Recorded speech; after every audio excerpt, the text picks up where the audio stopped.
necessary progression and interconnection of the forms of the unreal consciousness will by itself bring to pass the completion of the series.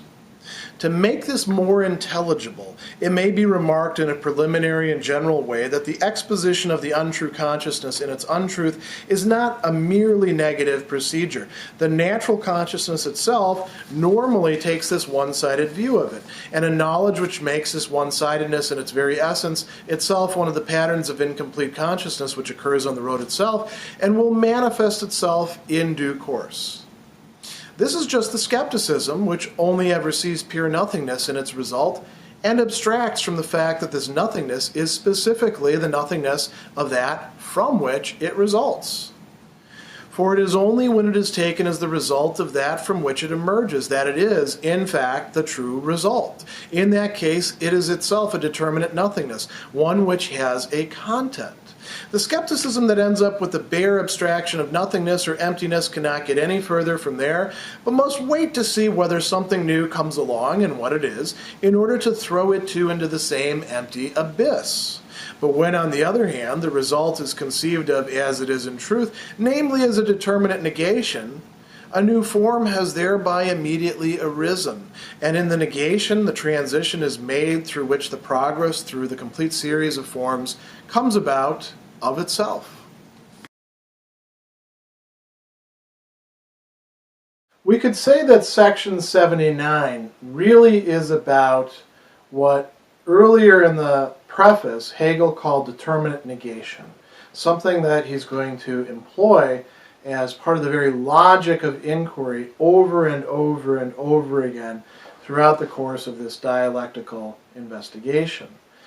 And we want to look at the relationship between determinate negation and natural consciousness. And I've got a few diagrams up here on the board that will be helpful for us, but we want to try to expand this outward a bit as well. I can't put as much on the board as would be helpful for this. Now, he starts out talking about unreal consciousness. And you notice that I put the "un" in brackets there, because for the consciousness at that particular stage in the development of human history, consciousness, dialectic, all that sort of thing, they take that as being real. So, if we want to talk about the development of human freedom and the change in the understanding of slavery, of servitude, and its conditions, we can say that we have some sort of process that gradually enfranchises, or at least says people ought to be enfranchised, manumitted. But earlier on, there's this notion that, well, human beings are many of them fit to be slaves. Some may be fit to be masters, but certainly some are fit to be slaves. And people take that as a sort of given. That's part of their natural consciousness. Now, from the standpoint of something that's further developed, that can be seen as being unreal or untrue.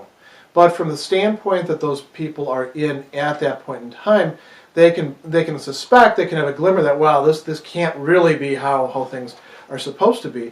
But it's very difficult for them to step outside of it, because you need some sort of vantage point from which to even be able to think. And we might go even further back, and somebody might say, think about the Babylonian Enuma Elish, right? Major important religious document in Babylonian religion. Human beings were created to be slaves of the gods so that the gods didn't have to be slaves to each other, because they had been slaves to each other and caused all sorts of ruckuses, right? That could be part of that unreal consciousness with respect to slavery. And we could do this, with respect to economics. We could do this with respect to political development. We could do this with respect to artwork. We could do this with respect to religion, law, any of the sorts of things that Hegel's interested in. Now, there is a progression that's going on, and Hegel talks about a necessary progression and interconnection between all of these stages. It's leading ultimately to some sort of completion, which he takes himself to be lucky enough to be in the vantage point of in 1807. This is one of those points where we might say, well, I buy 95% or 86% of the Hegelian process and Hegelian philosophy, but this is one of the ones that I'm not going to quite buy, because I don't think that history has indeed ended? And that's a bigger question that we don't need to worry about at this point, particularly when we're trying to do the introduction to his text. But it is something I want to signal, that perhaps this completion point is further off than Hegel took it to be. In any case, what brings about this completion is the realizing of this necessary progression and the interconnection between these stages. So it's not just like, well, here's a stage and now here's another stage, and this one is a total, supersession of this one. Everything in this one is gone, and we just keep on moving, with things that have nothing in common with each other. No, they're connected with each other. There are traces of the very earliest stages still in our society today, and sort of assimilated, transformed. Hegel thinks that that's part of the tissue of human society, of human consciousness, of human thought. So that's an important point to sort of dwell upon. Now, here, in all of this, he's looking at what happens at each of these points. We have a natural consciousness. And a natural consciousness is a particular, shape of consciousness at a given point in time, a given culture, a given society. It can be an individual, it can be a group, it can be the entire society. And he says, natural consciousness is untrue consciousness. And what happens in this process is the untruth that it is being revealed to natural consciousness. The question then, this is a really important point, shows you that it's not a necessary lockstep, this must follow from this kind of progression that we're talking about here, because there's options. The natural consciousness can say, screw it, I don't want to deal with this. We're sticking with the way things are, and if you get in our way, we're going to kill you. That's one possibility. He doesn't actually talk about that possibility here, but that is something that does happen in a lot of stages in history when people are proposing changes or just shaking things up, isn't it? Here he says the natural consciousness takes a negative, it normally takes a negative, one-sided view of things, and a knowledge which makes this one-sidedness its very essence in itself is one of the patterns of what he calls incomplete consciousness. Skepticism is incomplete consciousness. It's not a waypoint at which we want to stop. It's actually sort of a degeneration within the dialectic. It's an ever-present possibility for us to go radically off into a cul-de-sac, which we're going to find totally fruitless. Imagine it's a cul-de-sac and you've been driving for a while and you've got a long trip ahead of you. You pull into this cul-de-sac and it's got all these houses and nothing's in them. Nothing to eat, nothing to do, and that's it. Are you going to stay there? Some people do.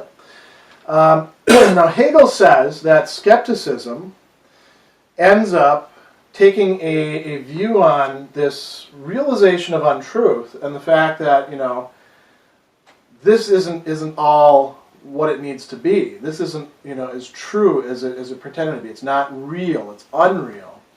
And it takes the result to be pure nothingness. It says, well, it's all crap. None of it's, there's nothing that's true.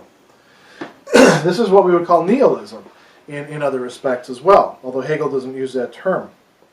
So he says that it only sees pure nothingness in its result, and it abstracts from the fact that this nothingness is specifically the nothingness of that from which it results. So, again, if we're taking slavery, and somebody comes along and starts talking about abolition and freedom and the rights of human beings and human dignity and stuff like that, a skeptic might come along and say, look, you're going to get rid of slavery, you're going to get rid of hierarchy, you're going to get rid of order, it's just going to be chaos.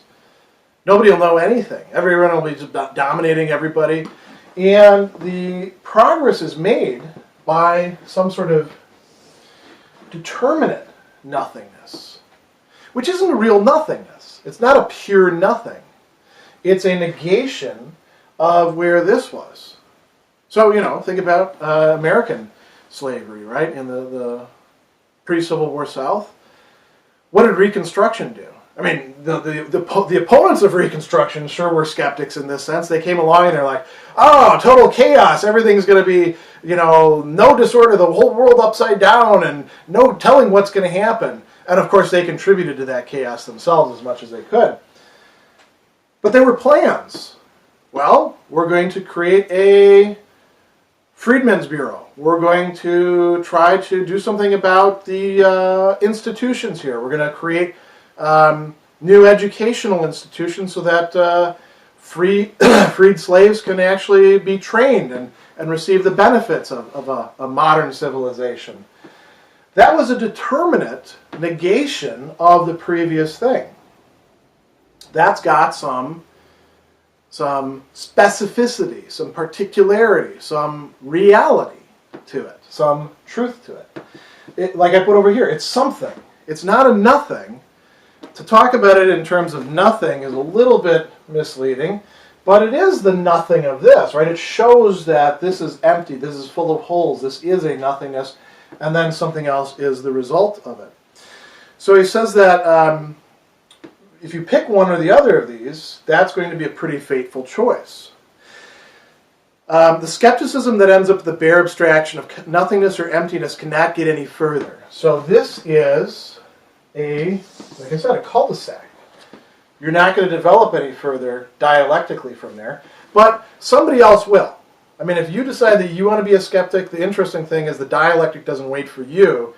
You're not the center of the universe. Somebody else, perhaps over in India or in Guyana, who's going to develop. And if your society wants to remain stuck in the past or stuck in skepticism, some form of nihilism, somebody else will come along and make the dialectic work. Now, this progress gives you a new shape, a new consciousness. That one's also unreal, but it can only be seen as unreal from the vantage point of when it starts to disintegrate and move to another shape. So, we're posed with this, over and over again. And this possibility of choosing this, or choosing I almost feel like John Madden here, right? Choosing skepticism. Skepticism is an ever-present possibility, but it will never result in any sort of progress, any sort of movement, any sort of growth. Real growth does require some sort of process of determinate negation, and that's what happens throughout this entire chain.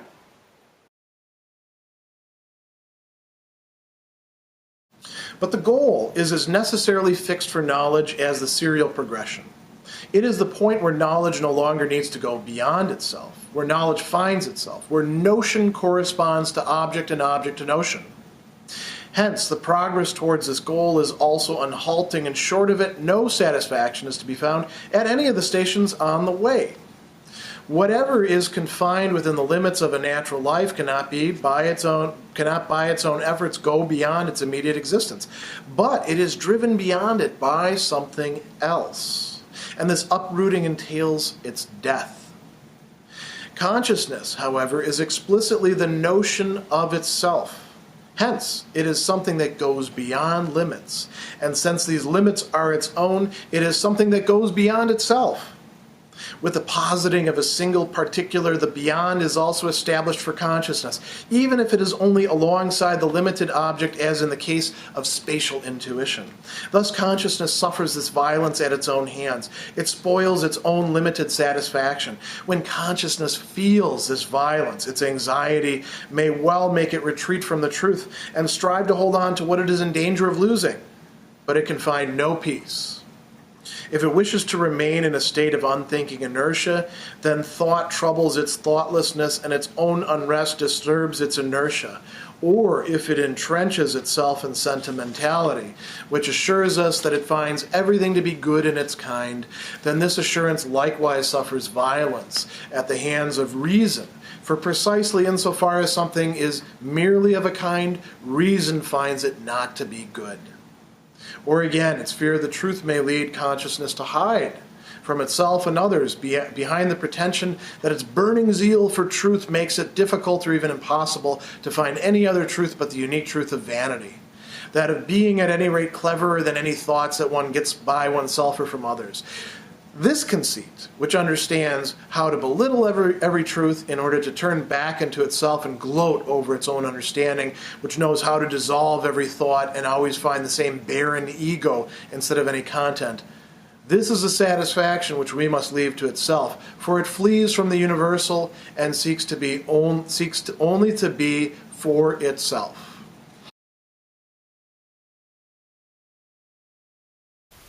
Here in section 80, we're arriving at a very important point where Hegel is going to reiterate something that he's said before, he's developed a little bit before, but now he's going to set it in a very stark term. And that's what consciousness has to do with limits and the overcoming of limits. Why consciousness is necessarily drawn into doing so.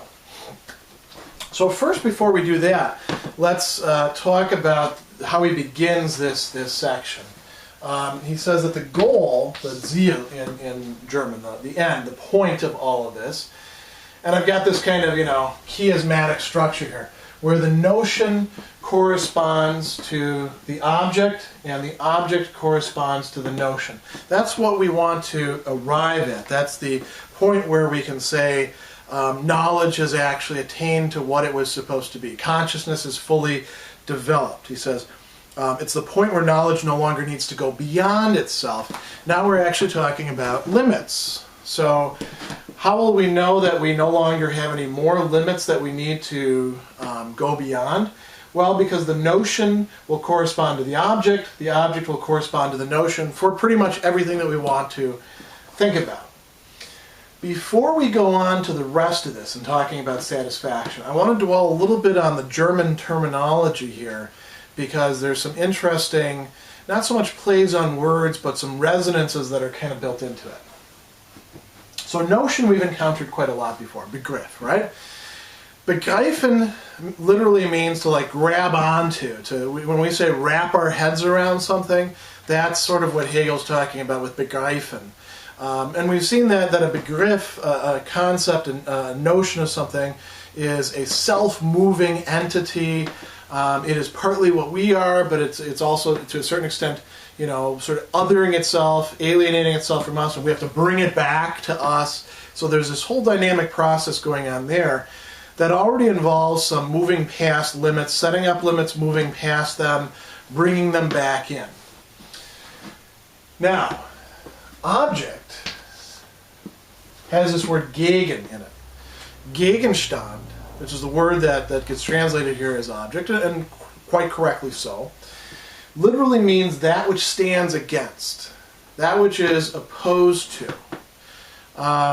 So this chalk is not me. It is standing out from me while being in my hand, just as much as the ring is, just as much as the tie is standing out from, as the red of it is standing out from the blue of the shirt, although the blue of the tie perhaps echoes the blue of the shirt.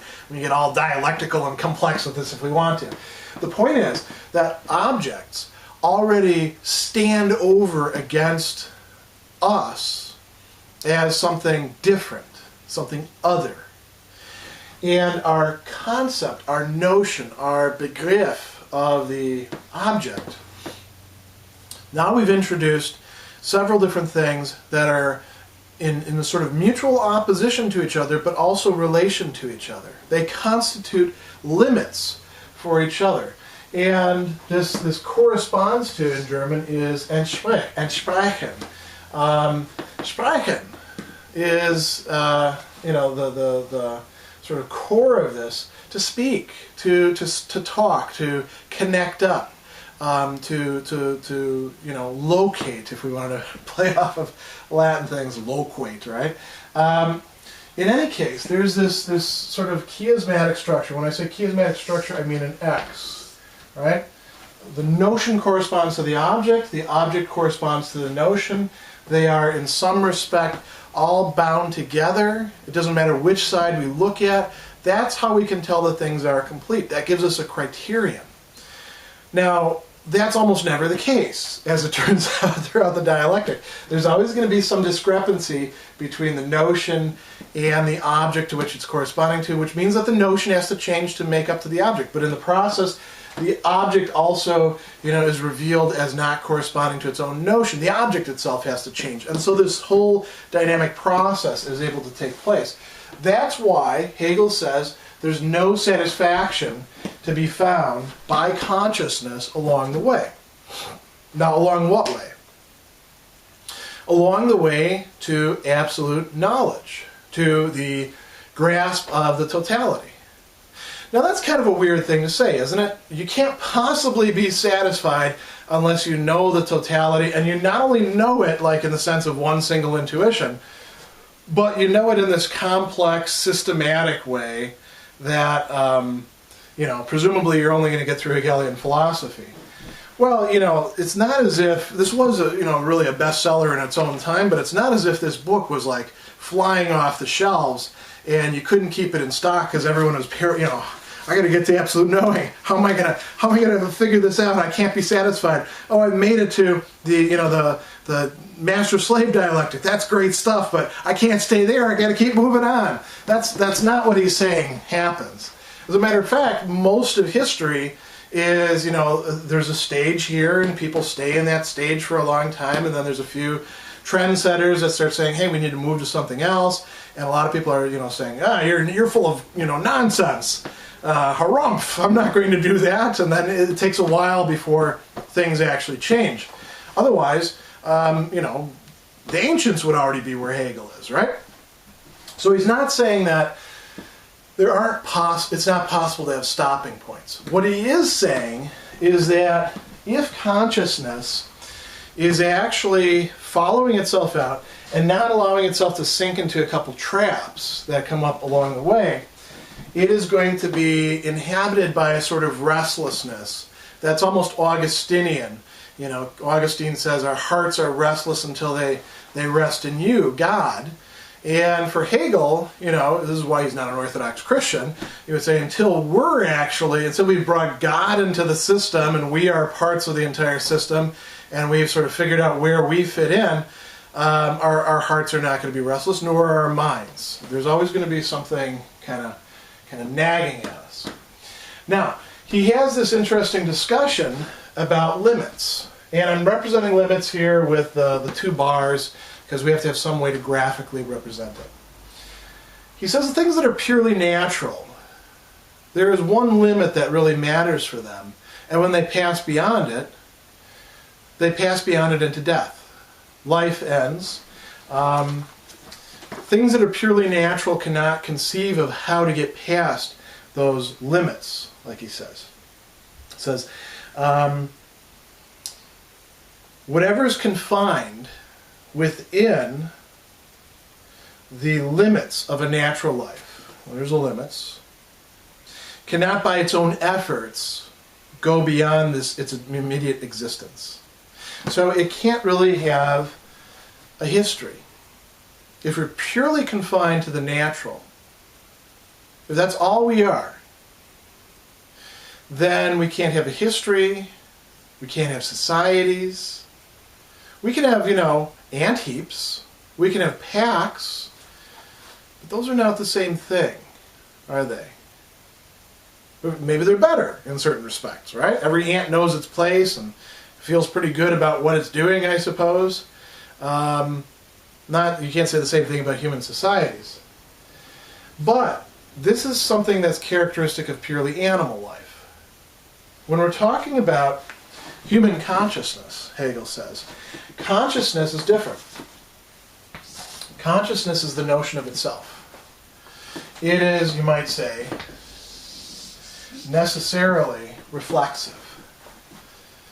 I can take standpoints upon myself. For instance, I can think to myself, I wish I would have started shooting these videos a little bit earlier so that there'd be a lot more of the phenomenology behind me. I'm taking a point on myself, my own activity, my desires, the projects that I've got lined up for myself. There's a whole bunch of things that I'm actually making part of my consciousness in just saying that one simple sentence.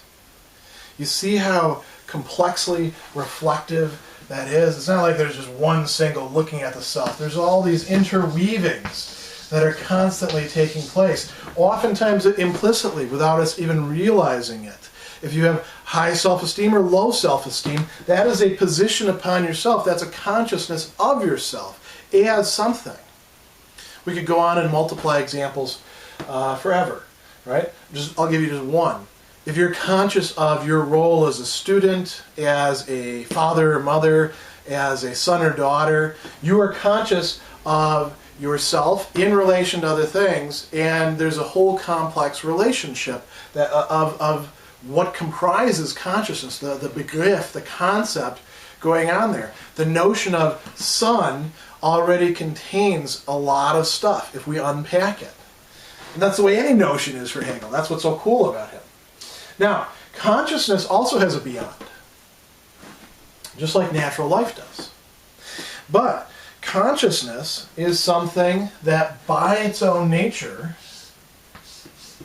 goes beyond limits. It sets up limits for itself, and then it goes beyond them.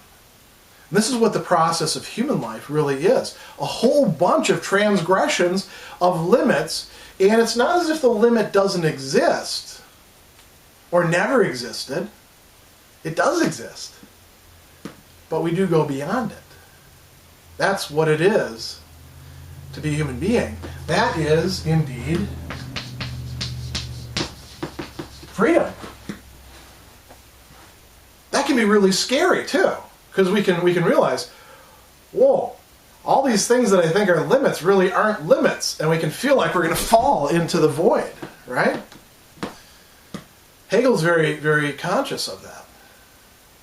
So he says, it's something that goes beyond limits, and since these limits are its own, it's also something that goes beyond itself in the process. It knows that it's going beyond limits. It knows that it's making more of itself than it started with.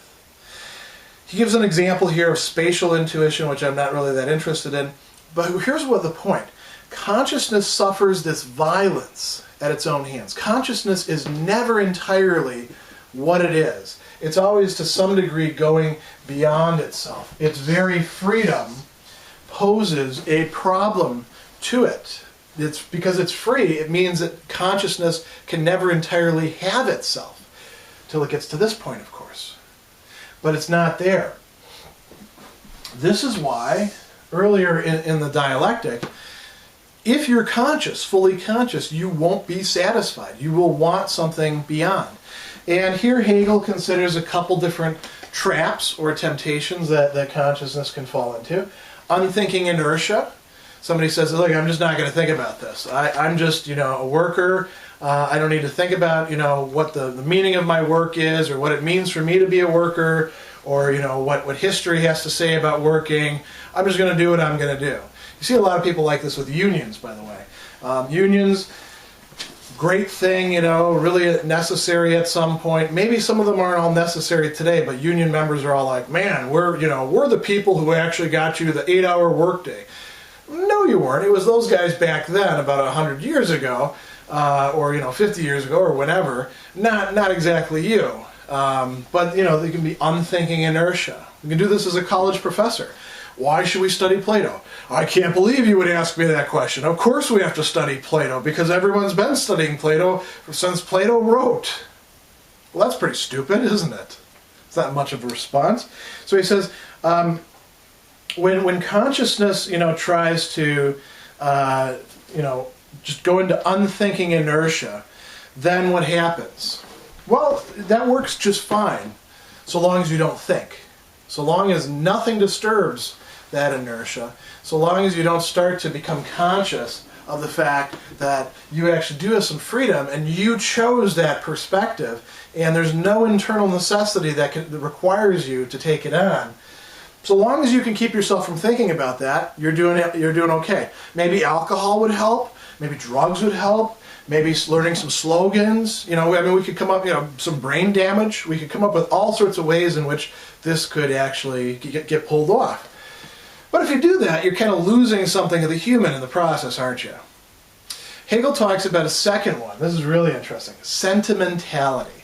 This is one that he's actually going to hit on later on and talk about this very same dialectic between sentimentality, or the heart, and reason.